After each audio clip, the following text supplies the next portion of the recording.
digress and tell you all my remembrances. I'll let Mick do that. So Mick, come on up and introduce Kevin Cooney.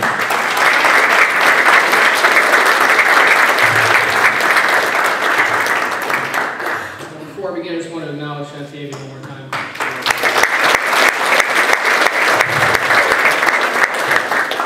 Well, I just want to say what a privilege it is for me to be here tonight to honor Coach Cooney as he's inducted to the FAU Hall of Fame. This is very special for me. I just want to stop for a moment before I go any further and acknowledge Coach's two older sons, Jim Cooney and Jeff Cooney, who couldn't be here this evening. I know they very much wanted to. But they would like to have been the people up here. Sorry. They would like to be here this evening. I know they wanted to be able to induct Coach, and I'm honored to be able to stand in for them. But I know they're thinking of their dad tonight. I came to FAU in 1996, and I first met Coach before a game. I forget exactly who they were playing, but I met him at the fence down by the dugout. My dad was with me. And, yeah, shocking, right? And first thing Coach said was, Mick Selly, he said, excuse me, your first name's Irish, your last name's Italian. What's going on with that? So here I am, 17, 18 years old, trying to make a good impression, and I'm already backpedaling a little bit. But that was the way Coach was, and but he really cared about his players. Not just how we performed on the field, but how we turned out as individuals, as men. He wanted more for us than just to succeed in baseball. And he had a way of talking to you as if he was your dad, and as if he was your father. And I think everyone on the teams that I was a part of, I can only speak from experience, but I think it's fair to say that everybody who came in contact with Coach had a great deal of respect for him because of that, because we knew that he cared about us and what we were doing day to day, in the classroom, on the field, in our private labs. And he felt responsible for every single one of us because he knew that there were moms and dads out there who cared about their son's well-being, and he felt a great deal of responsibility, and that it fell on his shoulders. I never saw someone with the passion and the dedication to what they do as Coach. He wanted to win probably more than anyone I've ever come across in my life.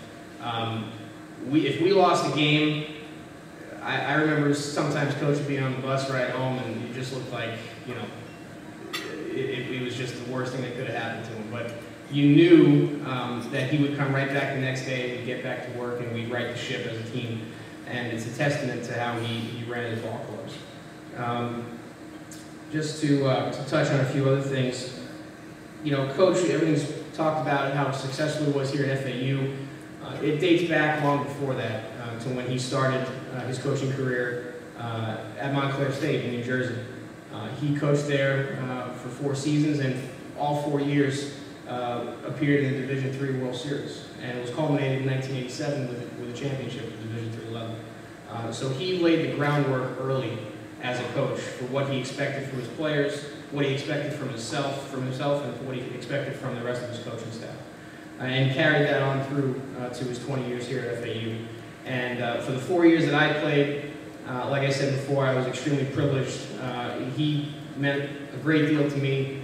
I feel like I would not have become the player that I did. I would not have become the person that I did if it was not for Coach's influence. And he had a very uncanny way of getting points across. I can think of some of the things that he said to me. When I was a freshman and a sophomore, I was younger. Sometimes if I made a mistake or I did something that he wouldn't have wanted me to do, he'd ask me, "Well, what do you do on that?" And I try to, talk my way out of it. I said, "Well, I thought, he just stopped me." He said, "Don't think, it hurts the ball club." So that was always, I felt like that one was always reserved, especially for me, but I'm sure he said it to other players too. And one other one that I always think about in the oddest of times is a good carpenter never blames his tools. Remember that one? Yeah, that was one that was going with me quite a bit. But in all seriousness, Coach is a wonderful person, a devoted father, a devoted husband, and somebody who, when you meet them, you look back and you say, this person had a lasting imprint on my life and on the lives of those around him. And just to, I'll wrap it up here and call Coach up, but Coach's favorite singer-songwriter is Bruce Springsteen. I don't think that's a secret to anybody that knows him. We heard enough songs. Pre-game BP was Bruce Springsteen pretty much as possible. But just to quote something that is from Bruce Springsteen, he said, "Talk about a dream and make it real." And I think that Coach lives his dream every single day on the ball field. And one last quote that I'll leave you with is, "Let's take the good times as they go, and I'll meet you up the road." And I hope to meet Coach Cooney up the road a lot more before my days are done. And I just want to introduce him now to you and Kevin Cooney.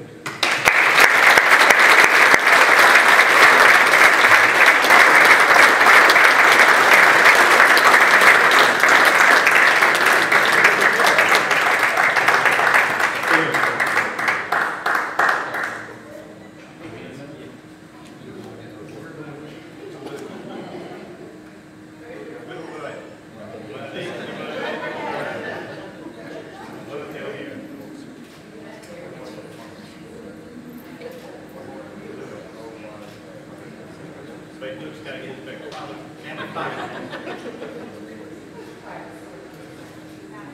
Fourth time for no play the camera.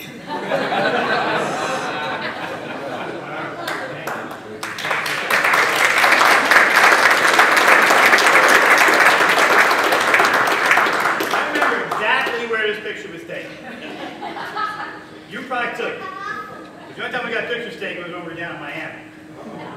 JC's, he's always down. This was in the dugout at Miami. I already knew that I was leaving. I hadn't told anybody except my family. And we're sitting, and Michael Bradovich wanted to pitch. I'm trying to talk the kid into taking a medical hardship because he couldn't throw the ball past me. His arm was killing him. I'm not lying, am I? He was struggling. And Vic comes, and Bradovich comes in, he goes, "I'm not doing that red shirt thing. I want to pitch. In fact, I want to pitch Wednesday night." I'm like, "We're playing Miami Wednesday night, buddy. You can't throw that game. Let me have it." So he goes down and pitches. It was unbelievable, whatever that score was. He just mowed him down from the beginning.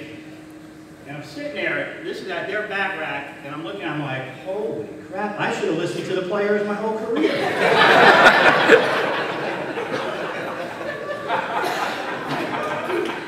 Who would have thought that the players knew what they were doing? Shantae, I want to congratulate you, your family. It's a tremendous honor. Played for great coaches, great family. That's I'm really happy for you. Chancellor Shannon, great job, having a tremendous season this year. It's two of my favorite coaches the whole time I was here, no question. Especially because we could gang up on the athletic director at meetings.